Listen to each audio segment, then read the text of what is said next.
మన నుదిటిన బొట్టు లేకుండా ఉన్నామంటే అది మన దౌర్భాగ్యం అనుకోవాలి. పుట్టిన 11వ రోజు నుండి చనిపోయిన 11వ రోజు వరకు బొట్టు మన జీవితంలో ఒక భాగం. చివరికి చనిపోయాక శవానికి కూడా బొట్టు పెడతారుగా. మనం ఏ రకం బొట్టు అయినా పెట్టుకోవచ్చు, కానీ మన నుదురు శ్మశానంలా ఉండకుండా చూసుకోవాలి. మన నుదురు ఖాళీగా ఉందంటే దరిద్రానికి మనం ఆహ్వానం చెప్తున్నామని అర్థం. చందనం గుండ్రంగా పెట్టుకుంటారా? పెట్టుకోండి, అది పూర్ణత్వానికి చిహ్నం.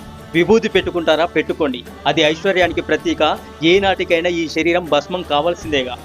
నామం పెట్టుకుంటారా? పెట్టుకోండి, అది మనం ఉన్న స్థితి నుండి ఉన్నత స్థితికి చేరుకోమని అంటుంది. కుంకుమ పెట్టుకుంటారా? పెట్టుకోండి, అది సౌభాగ్యానికి సోపానంగా మారుతుంది. సింధూరం పెట్టుకుంటారా? పెట్టుకోండి, హనుమంతుడి యొక్క ఆశీర్వాదం ప్రతి ఒక్కరికి లభిస్తుంది. కనుబొమ్మల మధ్య నుండేది ఆజ్ఞాచక్రం. 72,000 నాడులకు అది నిలయం. అక్కడ తప్పకుండా ఏదో ఒక బొట్టు పెట్టుకోవాలి. బొట్టు పెట్టుకుంటే మనలో భక్తి భావన కలుగుతుంది.